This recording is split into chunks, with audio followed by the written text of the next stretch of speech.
असां हिते मौजूदु आहियूं ॻोठ सुल्तान भट्टी ऐं सुल्तान भट्टी जो प्राइमरी स्कूल आहे। ऐं हिन प्राइमरी स्कूल जी अॻु में बि असां ॿ टे दफ़ा विज़िट कई आहे ऐं रिपोर्टूं हलायूं आहिनि त स्कूल में बिल्डिंग न आहे या स्कूल जी बिल्डिंग ख़तमु आहे, उते केरु पढ़ाए नथो सघे ऐं ॿारड़ा ई पट ते वणनि जी छांव में पढ़ाइनि था। ऐं उस्ताद कीअं आहिनि, कहिड़ी पोज़ीशन में आहिनि, अॼु ठहियो पर रोज़ मूंखे कंप्लेनूं अचनि थियूं त उस्तादनि जी ड्यूटी हिते बिल्कुलु न हुअण जे बराबरि आहे। ऐं हिते असां हींअर आया आहियूं त सिर्फ़ु हिकु लेडी टीचर मौजूदु आहे, बाक़ी 5 उस्ताद हितां गाइबु आहिनि। तो इन हिसाब सां वधीक हिते ॻोठाणा मौजूदु आहिनि, उन्हनि खां पुछंदासीं त स्कूल जी छा पोज़ीशन आहे ऐं उस्तादनि जी छा पोज़ीशन आहे। बिस्मिल्लाहिर्रहमानिर्रहीम। ऐं वली मोहम्मद ज़ाद भट्टी असांजो इहो ॻोठु आहे जंहिंमें 2 स्कूल आहिनि। हिकु गर्ल्स आहे जेको अंदरि शहर में आहे, उनजी 14 वारी किरी चुकी आहे। 2007 में जतन जे दौर में ठहियो हो।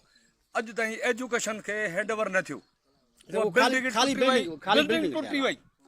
बाक़ी एजुकेशन वारनि खे न थियो, का बि असां उते लेडीज़ मास्टरानी हुननि असांखे न ॾिनी जो असांजी नियाणियूं पढ़नि। नंबर 2, हीउ स्कूल जेको आहे 2010 में डैमेज थियो हो, 2022 में तमामु तबाह थी चुको आहे। हे नियाणियूं असांजूं मास्टराणियूं असांखे ॾिनियूं अथनि जेके पढ़ाइनि थियूं असांजा बचड़ा पट ते। हे पट ते ॾिसो, हे ॿारड़ा हे पट ते पढ़नि था। ऐं मास्तर जेके आहिनि उन जी पोज़ीशन इहा हुआ त कॾहिं अचनि था कॾहिं नथा अचनि। वरी जो पुछा कर त हो उज़र इहो था ॼाणाइनि त बाबा ॾींहुं लड़े थो, मंझंदि टाक थिए थी, धरती टामो थी थिए, असां काॾे वञूं। वली मोहम्मद, हींअर खां अॻु में शिकायतूं आयूं, अॼु बि आयूं त उस्ताद हिते नथा अचनि। ऐं हींअर हिते असां पहुता आहियूं 10:30 थिया आहिनि। 10:30 बजे असां हिते पहुता आहियूं। सिर्फ़ु हिकु लेडी टीचर वेठी आहे, बाक़ी 5 उस्ताद ड्यूटी ते आहिनि ई न। ऐं ॻोठाणनि जूं रोज़ जे बुनियाद ते असांखे शिकायतूं अचनि थियूं त हिते उस्ताद नथा अचनि। उन सिलसिले में तव्हांजो छा चवणु आहे? असां इहो चवणो आहे त उस्तादनि खे पाबंद कयो वञे त पंहिंजा ॿारनि खे जेको आहे पढ़ाइनि। पर उन सां गॾु गॾु वॾे में वॾी शिकायत इहा आहे जो उन्हनि जी बि जेके जाइज़ मसइलो आहे उहो हल कयो वञे। बिल्डिंग जो बिल्डिंग न आहे, उस्ताद उन में वेहनि, बिल्डिंग न आहे, बिल्कुलु पढ़ाइनि न।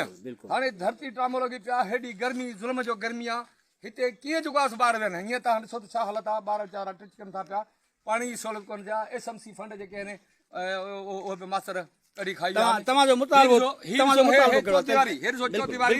कुझु बि न आहे, कढी खपायूं अथनि। बिल्कुलु हिते कुझु बि न आहे, बिल्डिंग न आहे, 14 वारी न आहे, कुझु बि न आहे। बिल्कुलु खपायूं अथनि। हालांकि एतिरियूं शुरू हुयूं जेको हीअ 2 वोट में किरी हुयूं, वरी उनखे जेकर तामीर करायूं आहे SMC फंड में आहे त इहो तव्हांजो तइलीम खाते खां मुतालबो कहिड़ो आहे? असांजो मुतालबो इहो आहे त बराए महिरबानी ख़ुदा जे वास्ते हिन ग़रीब क़ौम ते रहम कयो, असांखे बिल्डिंग ठाहे ॾियो ऐं मास्तरनि जी ड्यूटी पाबंदी सां लॻायो ऐं उन्हनि जी बि शिकायतूं दूरि कयो जेके हुननि जूं जाइज़ शिकायतूं आहिनि।